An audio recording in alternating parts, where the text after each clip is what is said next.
welcome to the History Slam podcast from Activehistory.ca. Here's your host, Sean Graham. Thank you, Adam. Welcome to the History Slam, everybody. I am Sean Graham coming at you today, nearly live from Ottawa, Ontario, where tonight, as we are releasing this, a new documentary is premiering across the country on the CBC and on GEM at 8 p.m. local, wherever you are across the country, and then at 9 o'clock on the documentary, a new documentary entitled Finding Sally, a story about a family in Ethiopia and their dealing with their sister's disappearance and death in the midst of the uprising there in Ethiopia. And very pleased to be joined today by the filmmaker, Tamara Mariam Dawit from Ethiopia, joining us. Thank you very much for the time today, Tamara. Yeah, thank you for making time to talk to me about this, and especially because I just realized you're in Ottawa, and that's where my family lived for many years in Canada. Yeah, so one of the things that happens in this documentary is there's all this footage of Ottawa in the 70s, and it was kind of fun for me as someone who now lives here to be looking at it. And members of your family went to Carleton. I now teach at Carleton. It was really kind of cool to sort of see it all come together. But let's talk about sort of where this project comes from. And, your family history is quite fascinating and perhaps even unusual in that your grandfather was an Ethiopian diplomat.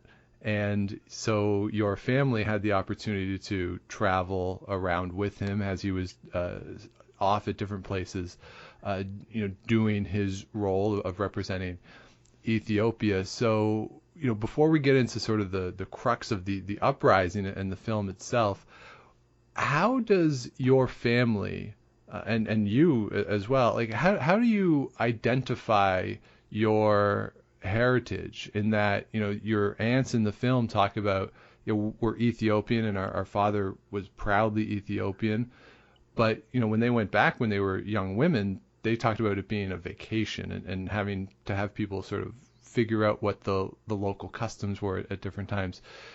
So I'm just curious, you're approaching this film and this project in your family's history with, the Ethiopian roots, but at the same time, for your aunts at least, their formative years were spent outside the country. So what is the family's identity when it comes to Ethiopia versus, spending so much time abroad?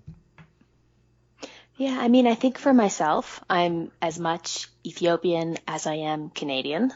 I'm sort of like split in the middle.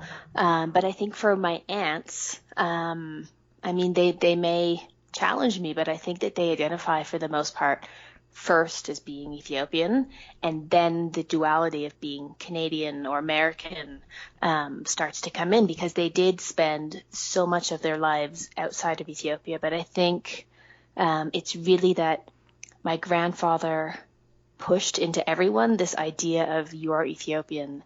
That is something that's, an important part of who you are, an important part of this family, something that we take pride in, but you should go back to Ethiopia and work to improve and better the country. And I think, in the 60s when my aunts were growing up, that was something that was very common that the then Emperor Haile Selassie was sending a lot of students abroad on scholarships for educational opportunities, but always with the idea that you will come back to your country. So I think that's, something that was very much ingrained in my family, this want to identify as Ethiopian and to live there, but they weren't able to live there for a long time, because of the revolution and because of the insecurity. And now, that they're all back living here, there is always this confusion, as I think there is with many countries when you're a member of the diaspora of, where do you belong? And you sort of have, a foot in two separate worlds. And how do you manage that duality, within yourself? And that's something that even, I deal with by living between Ethiopia and Canada. Yeah, and it comes up in the film a little bit too when we see the images of your wedding, right? And sort of, how your partner is presented. I think it's your voiceover in the film that says he's there in part as sort of a translator in early on in terms of getting me accustomed to what happens locally here. So it's kind of this interesting dynamic that plays out as the undercurrent almost of the film, I think. Yeah, and I think, my aunts went back for a summer vacation, as you mentioned, in 1973, and it's completely different to come anywhere, for a vacation, even if that vacation is for a couple of months. That's a different frame of mind and mindset than it is, to move somewhere. So even for me, although I'd been coming to Ethiopia for 10 or 15 years before I really started also having a house and spending, a good part of the year here. So there's still that culture shock when you're actually living here versus just coming here for a holiday. Right. And so let's talk about part of why that is and what the culture is. So, as we mentioned, your grandfather was an Ethiopian diplomat under the emperor, and I'm curious about what the political situation was in Ethiopia. The film mentions that it's the only African country that was not colonized. The lineage of the family, of the royal family, traced back to biblical roots.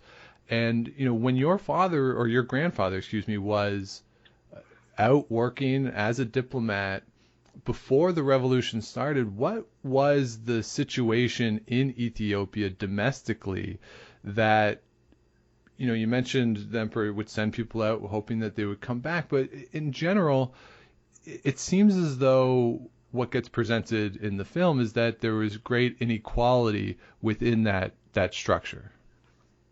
Yeah, I mean, the situation in Ethiopia before the revolution, some things were great, some things were not so great. My family, was more privileged, one, because of my grandfather's position as a diplomat, but they were in the sort of, upper middle class of society. But if you look at, what happened in Ethiopia, I think it's very similar to the Russian Revolution. It was a feudal system. So there were only, the certain people that were owning the land and owning businesses and really well off and making money, and then the masses who were not in the best situation. And those were the people that once some Ethiopians went abroad and started to become more educated and started to be aware of the other social justice movements that were happening in the 1960s around the world. And also, I think the influence of, communist ideology started coming in, and these are sort of the things that lay the groundwork for people to revolt and say, maybe this feudal system isn't the best way forward. There's other systems of government. There should be changes to the Constitution, and everyone should be treated equally. And as that's happening, your family is still abroad, though, right? So I find it really fascinating that all this is happening domestically, and your grandfather is, in a certain way, representative of that system that people are pushing back against. Mm-hmm. And so we get to the point where there is the revolution, the emperor is deposed, basically, and your grandfather is asked to come back by basically the military powers, and he's advised not to do it, and he's offered asylum, refugee status in Canada, and he wants to go back. How does your family and or even, I guess, how do you try to understand that decision of he's going into a situation that is very dangerous for him, as discussed in the film, but at the same time he's trying to basically do right by the country, and at this, but it's also potentially putting the family at risk. How do you understand that decision that he made to go back when he was called back? I mean, it's something that I didn't learn about, until I started researching for this film and talking to my aunts and my grandmother about that period, because it was almost like my family talked about everything that happened up till 1974 and then everything after 1991. But a lot of the stuff that happened during this military dictatorship, no one spoke about. So, and I almost realize now, having completed the film, that even I didn't think to question, there's no family stories or lore from those 2 decades. But I think, the situation with my grandfather, like, yes, he was offered asylum in Sudan, in Canada. I'm sure there's other countries that would have also welcomed him and taken him in, but it again comes back to this, underlying belief or manifesto or agenda that he had, that the work that he was doing was for the people of Ethiopia. So it doesn't really matter who was in charge. Of course, I'm sure he probably would have preferred that the emperor stayed in power, but he was going to come back and say, I'm still committed to working for this country. And that's what I've been doing throughout my career, and I can continue to do that, and that's really the best way for you to use me. So, you mentioned that your family didn't really talk about what happened during this time. Did you ever get the sense before you started the film that it was a painful chapter, that there was some sort of hidden story, or was it something that was just out of sight, out of mind for you personally? I think it was a bit of that. It was out of sight, out of mind.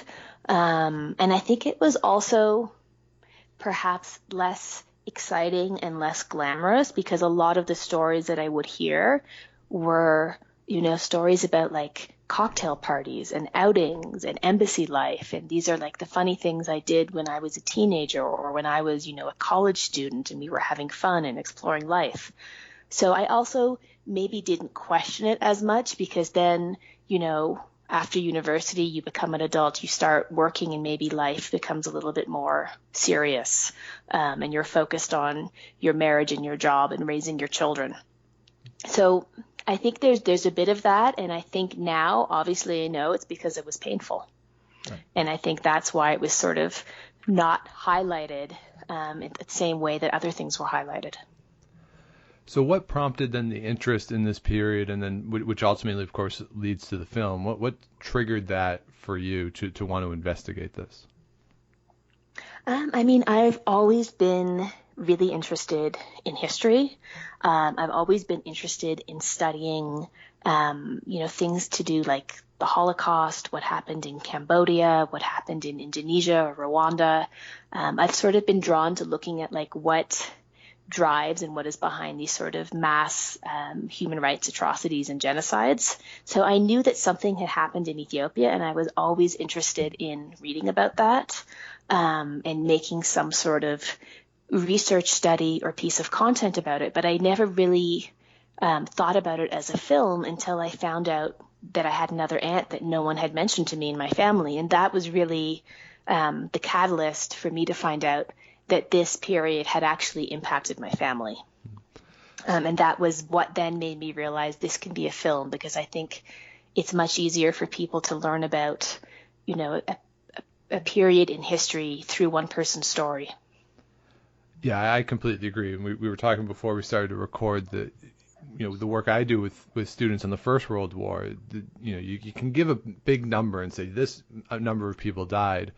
And at some point, the large numbers almost become meaningless. And when you personify it in this very powerful way, you basically give voice almost to all of those people by telling one story. And it becomes incredibly powerful. So as you're in the process of doing this, the film talks about how you got the permission, basically, of your grandmother, right, before you started. Mm-hmm. What was her feeling about, like, was she hesitant when you approached her about telling this story? Because obviously, if it's a situation the family's not talking about it, there's obviously pain there. So I'm curious what that conversation was like.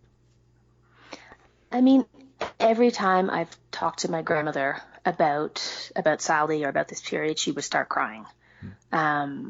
So that it wasn't something I would try and bring up with her all the time. It was more about like, do you feel comfortable sitting and talking about this, for a while we have some tea? But I think that, very early on, what sort of triggered her to be okay with talking about this, even though it was painful, was that she realized that if I don't know about this, that means, my younger cousins, or if I have children, they're not going to know about this. And that sort of means that the lives that were lost and the efforts that were made to make Ethiopia a better country were perhaps done in vain, because there's no memory of that. There's no memory of that passion and that commitment.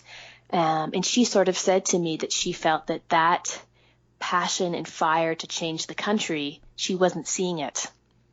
around her, in present day Ethiopia, and she would really wish that young people could know about Sally's story and what she stood for and feel inspired in the same way to improve their country. So I think, that's what got her around to be like, this is a good idea and we have to record the history of our family. And once you have that blessing, then the next step would be to talk to your aunts, I assume. Were any of them hesitant to participate? Yeah, I mean, I think no one was maybe overly thrilled about doing this. Some were more eager than others. And I think it also depended on, where the line of questioning went in terms of what I was asking them about. But I mean, my grandmother was the head of the family. So when she said, this is a thing that we're going to do as a family, then I think everyone took it as this is something that we should participate in. So there was no pushback from anyone or reluctance to participate once that blessing had been granted, basically? Yeah, I mean, like I said, everyone wasn't thrilled. I mean, Right. It's also, I know it's one thing to sit and be interviewed and to, to reminisce and tell stories. It's another thing for me to say to you, I want to follow you around for the day so I can see what your life is like. Yeah. Even I don't like when someone wants to follow me around, even though I'm followed around in this film, because it's just a bit weird unless that's, your personality. But I think that for my whole family, that going through the process of talking about their sister and sort of dealing with and thinking through their memories was also a bit of a healing process. Because when something is painful, sometimes you hide it away and you don't deal with it, and then it just festers. Right. But if you actually start to have a conversation, and I know some of my aunts said this is the first time we've sat around as a group and talked about Sally and remembered her, and that's something that's important to do that we'd forgotten to do. Yeah, there's a great moment towards the end of the film, and don't want to really give too much away, but where there's this discussion about closure, and a woman who knew Sally, her just sort of seeing her speak, and talking about closure. I find that a really powerful moment in the film, and you can almost see your aunts as they're talking through the film. Almost their shoulders sort of start to come down, and sort of a bit of tension seems to get released. Certainly that was the way I sort of viewed it, is that this was a cathartic experience for them. But obviously you're much closer to them than I am. Did you have that same sense as you were going through the process? Yeah, no, I think it definitely was. And I mean, we've had conversations about that, after filming, about, what was the impact of this. So now I think, the next step is for them to actually see the film, because they haven't seen it yet. Really? So that'll be the final piece, I guess, of that journey. Yeah. What's the plan for them for seeing it? Is it going to be as a group, or are you going to have them do it individually? What's your plan for that? Well, we were planning to have a huge, gala screening in Ethiopia, so that all of the aunts and, a lot of the other people who knew Sally could be there sort of together as a community to watch the film. But that's, been postponed right now because of the situation with COVID. So we'll see when we can regroup and do that. But one of the aunts is in Canada right now, so she'll at least be the first one to see it. Right, and which is it's too bad that it was postponed, because that would have been, in talking about a cathartic experience, having everyone there to participate and viewing the film together, that would have been a very powerful moment. Yeah, and we'll still definitely do that. It's just figuring out when exactly that can work. Right. Yeah, and certainly, as you mentioned, with the uncertainty of things right now, it's really hard to plan any sort of large event like that. So let's talk about Sally. We've been talking for almost 20 minutes here. We haven't really actually gotten to Sally yet. So let's talk about your aunt, who you never had the opportunity to meet, but just really seems like a almost larger than life figure. Very positive, happy individual. And yet somebody who you didn't know about until really you were an adult. So basically, how did you come across that story, and what is your understanding of who Sally was prior to the revolution? Well, I came across the story because I went to visit my grandmother, and she had recently moved into a new house and put up, her decorations and her artifacts of her life around the house. And there was a photo of a woman above the fireplace that I'd never seen before. And when you put a photo above the fireplace, that's sort of the main place where your eye goes to in the room. It was a huge photo.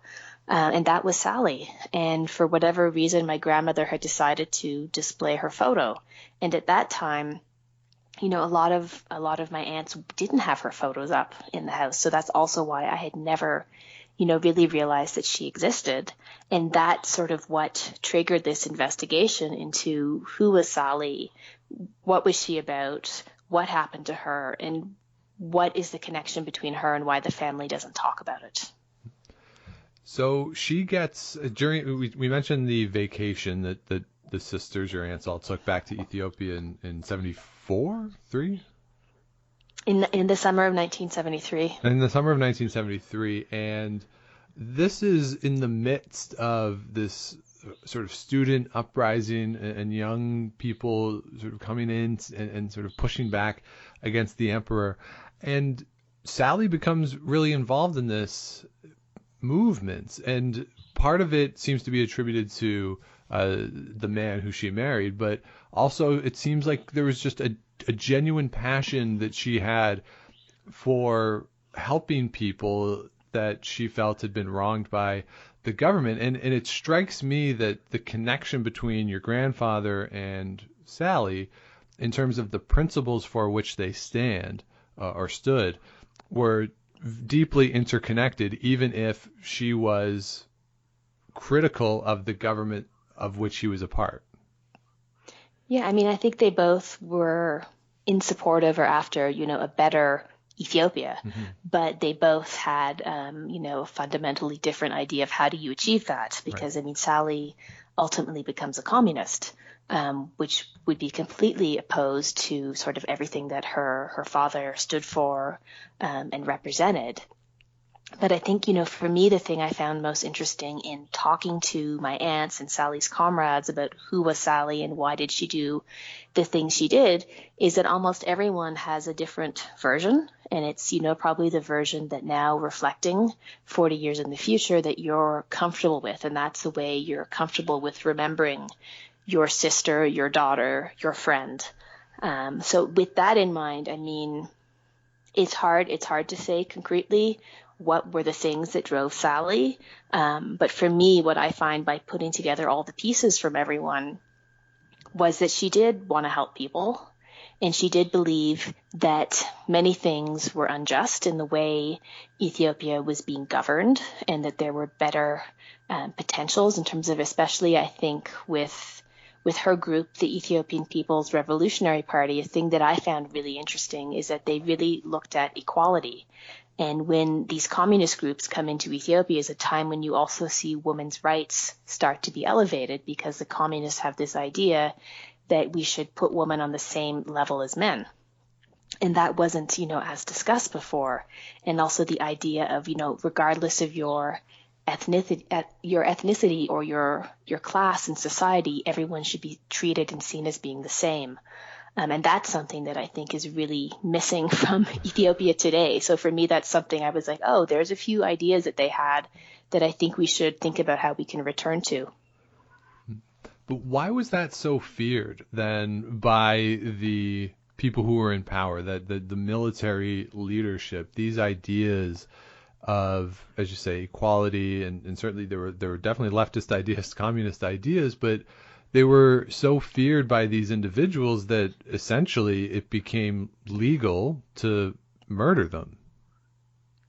I mean, I think if you look at what happened in Ethiopia, you have like a mass, people's uprising against the imperial government.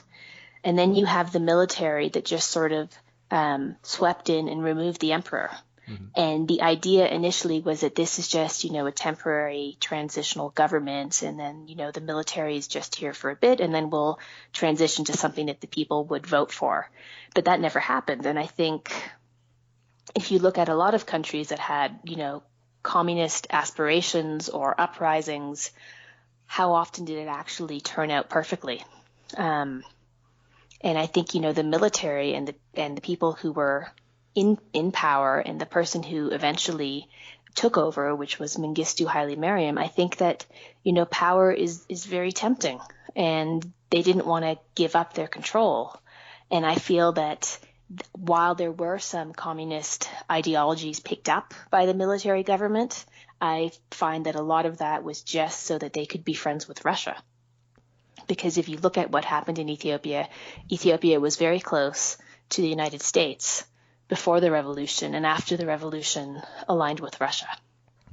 And for me, when I look at that, I wonder, what were the actual things that drove that and drove some of those decisions. Right. And yeah, as you mentioned, people, when they get power, want to maintain that power. And whenever there's that vacuum that's created, sort of this power vacuum after the uprising, and people will want to fill it. And there's no question, right, that the Soviet Union, as you mentioned, was a powerful influence in Ethiopia at the time, and probably was propping them up. And some of the weapons, you see, one of the things in the film that's remarkable is the scene where they're just basically giving people guns for the purpose of going and finding these people and shooting them. And you think, well, where did they come from? Well, pipeline through from the Soviet Union certainly would make a lot of sense in the larger geopolitical situation there. And that's one of those things too, that as I'm watching the film, and you're going from your grandfather who was so passionate about his role and uplifting the country, to seeing that, it's really a stark contrast. And I think it's a change no one expected. Right. But I think it was that desire of the military government to stay in power, and this immense fear they had of these communist student movements that were opposing them, and calling for a change to the Constitution, and calling for an election, and to move towards a more just, as they saw it, society. And I think that was a threat for them, and that means that these people needed to be stopped. And of course, one of the people then who needs to be stopped in this environment is your Aunt Sally.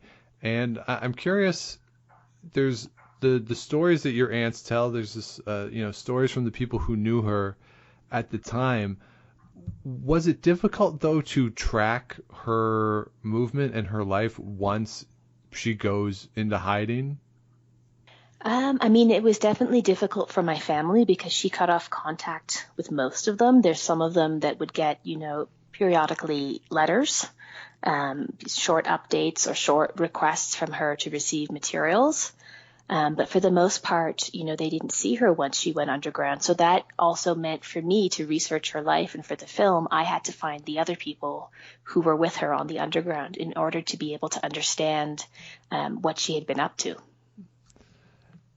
So did you find any sort of paper trail or anything like that, or was it all basically word of mouth? And because they were, as you say, trying to be hidden, you wouldn't want a lot of material around that could be traced. So I'm just curious, sort of what was left there for you to find and put together some sort of trail.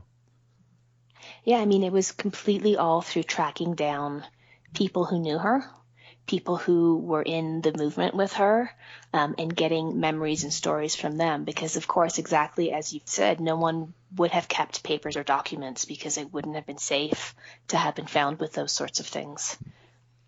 And so for your family, they talk about that, this isn't a short amount of time. This is a lengthy period where there's just no information about what's going on with Sally. How much do you think that period of time in which there is no information, they just don't know, how much of that desire to, or let me rephrase that, how much of the family's decision to not talk about her and her life do you think was caused by the fact that they went so long with just not knowing? I think that definitely contributes to it, because it's this whole period of not knowing where someone is, but it's also dangerous and risky to ask about them. So you want to find them, but you have to find a different way to go about doing it. And then even though, anyone up until the early 90s when this government was deposed, you couldn't mourn these people who'd been killed because that would make you look like you were opposed to the government. So even once they knew what had happened to her, it's not like they could have a funeral or they could go into mourning and do, the traditional things that you would do to grieve. So I think those two things just sort of compounded, not just for my family, but for many, many Ethiopian families who lost members, this idea of having to grieve in private. And that's sort of why I said it in the film. Sometimes it's just easier to forget than it is to have to remember. Do you think that's something that your family is representative of across the country for the thousands and thousands of people who went through a similar thing with other family members? Is this sort of a representative example of the healing that frankly still has to be done in Ethiopia from this period? I mean, I really hope that the film can be for the Ethiopian, and the Eritrean community, because we were one country then, and the Eritreans suffered, exactly the same things during the Red Terror. I hope that this film can trigger some healing, but also some intergenerational dialogue, because a lot of the elders don't talk about this stuff. So that means that young people don't know about it. And it's not something, that's really focused on in the school curriculum. So, teenagers don't know about this. It's not studied at an academic level properly really in the universities here. So I feel like it's something that needs to start a conversation so that the country can really heal. And how much of the sort of lack of study of it is related to the fact that, as you mentioned, there's not really a lot of information about the people, given that they're underground, they went underground, they didn't leave a lot of paper trail, and then you have a generation of people who don't want to talk about it. As I'm listening to you speak there, I'm thinking as a researcher, I'd be thinking, how do I even study it if people aren't talking? There's no documentary evidence that's there. How much of that process do you think this film will allow people to start to hopefully open up and create that wealth of research that is obviously needed? I think the telling of stories from this period is starting. There's been a dramatic film that was set in this period, in fact, 2 that I can think of. And there are people who are starting to write their memoirs. And there are some, sort of not so much a memoir, but like an academic reference book about the period by a number of people who survived, who were members of Sally's group and some of the other groups. But I think that those tend to be people from the diaspora. So I think there is a connection to leaving and then feeling a bit more comfortable to be able to start talking and to document and release the stories of this time.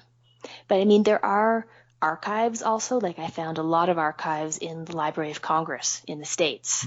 I didn't find as much archival material in Ethiopia. And the stuff I found in the States was stuff that was, I think one huge batch of it was smuggled out by someone in the American embassy in the mid 1970s. Wow. So what kind of stuff was in there?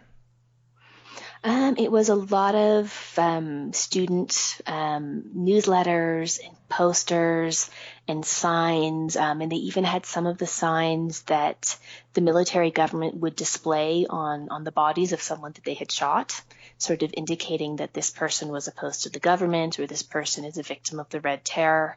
So someone in the embassy, I can't recall who it was collecting these things and managed to apparently smuggle out like a briefcase. Wow. And that was the best, stash I found, especially for me to be able to read some of the student and communist publications and newsletters that were passed around illegally in the early 1970s. Because for you then that not only is a source of information about what happened, but also really an insight then into Sally's life and Sally's beliefs and what she was pushing for. Yeah. I spent a lot of time in the library reading these things because I found it really interesting. Mm-hmm. Mm-hmm. And it's something that I think should be, in Ethiopia as well, and accessible to people here to study, because we do have the Red Terror Memorial Museum that does look at this period. But when you look at the amount of, archive they have, most of the archives from this period aren't actually housed here in the museum. Well, that leads me to wonder, what is the political climate like in Ethiopia? Are people open to it? We see the prime minister in the film apologize. The way it was worded, I thought was kind of interesting. But he does apologize for what happened in the past. But just in general, we see one of your aunts is, a talk show host who's pushing, the government and wanting answers on things. So what is that environment like? And is there a political climate in Ethiopia right now that is open enough that really digging into this stuff in a deeper way will be acceptable to the government in a way that they won't try to repress or hide things? I mean, I'm not entirely sure. I don't know how the government's going to even react to this film. I think, that will be very telling. And I think it's sort of a situation of like 2 steps forward and 1 step back. Like some stuff improves, and then some other things, don't improve. And I think a good example of that is when, Abiy came into power, which was, about 2.5 years ago. There were a lot of journalists that had been imprisoned, and they were let out. But now we're once again in the last year starting to arrest journalists again.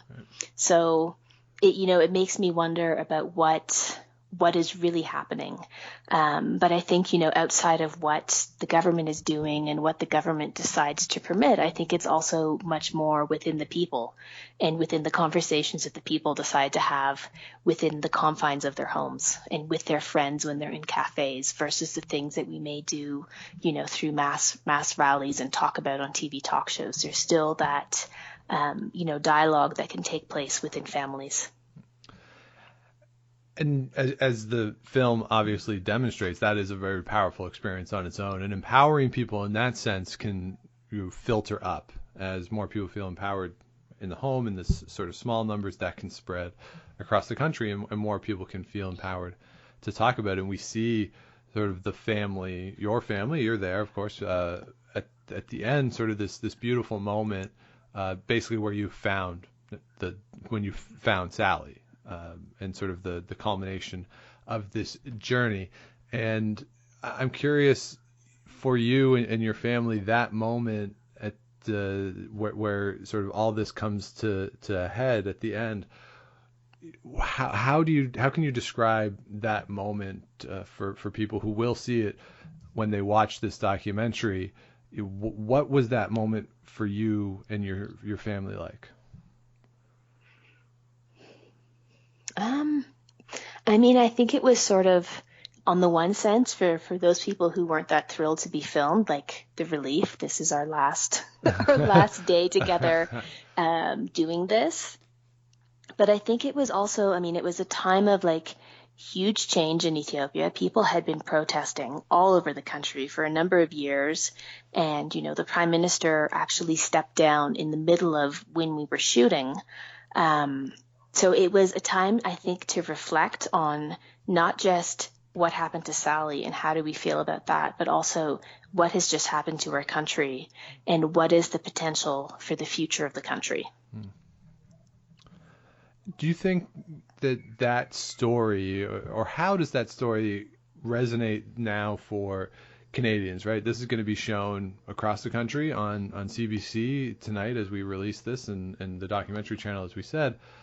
How do you think Canadians will respond to this story? One of the things that we have been guilty of in this country is being very focused on what happens in the Americas, and certainly just North America, even at that. And we don't really look abroad as much as probably we should. And certainly I think Africa, for a lot of Canadians, myself included, is largely a blind spot in terms of the political and economic realities of what's going on there. So what do you think a Canadian audience will get out of this film?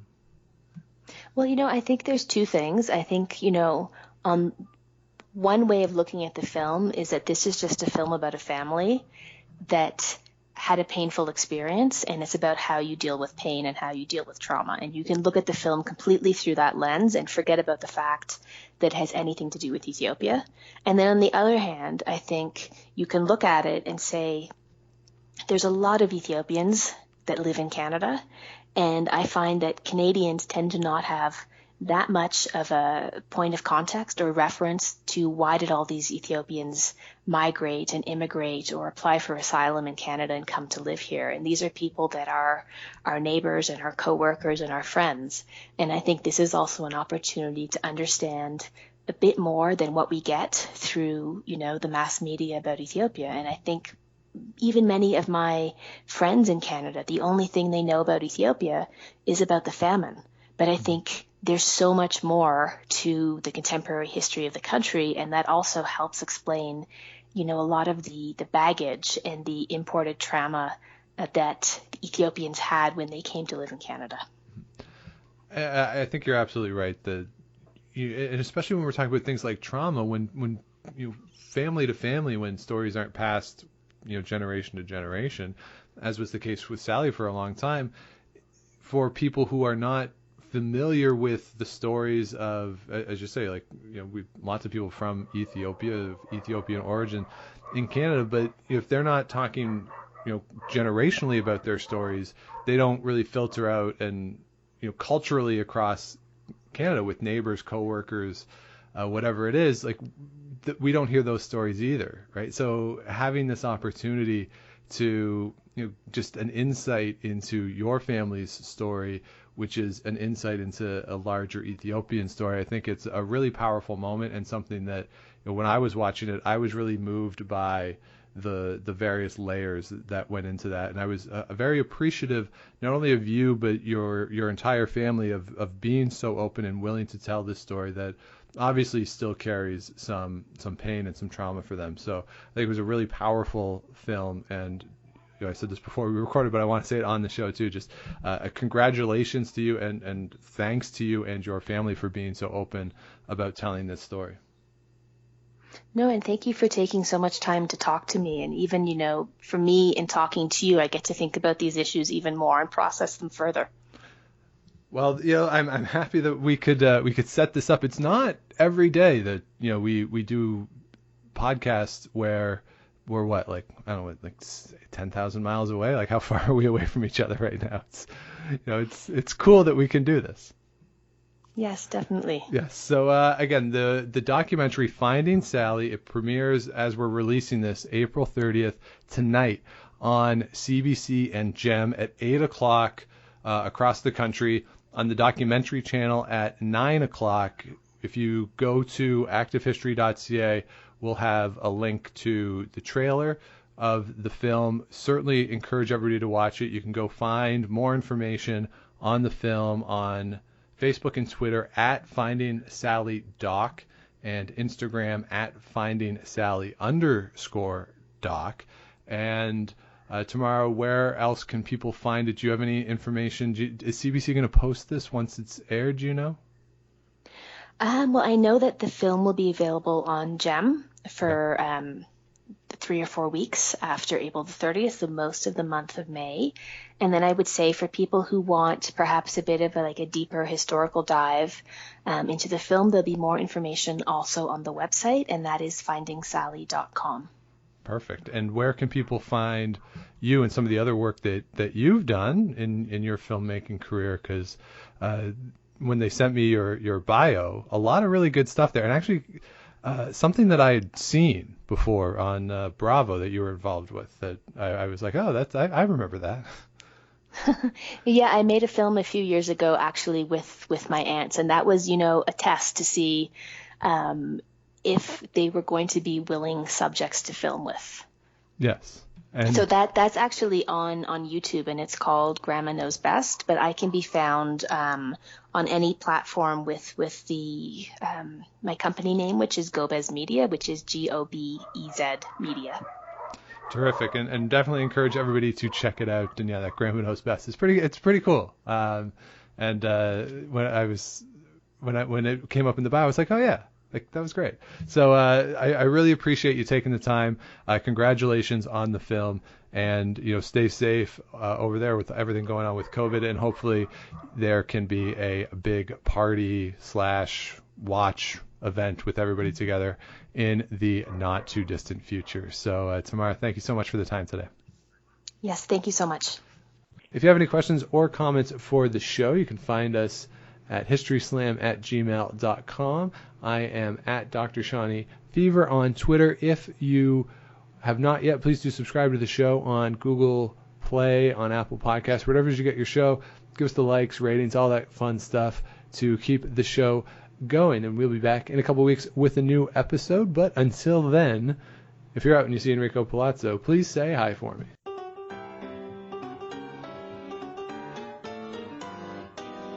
Thanks for listening to the History Slam podcast. Be sure to check out Active History for more features, articles, and be sure to subscribe on iTunes.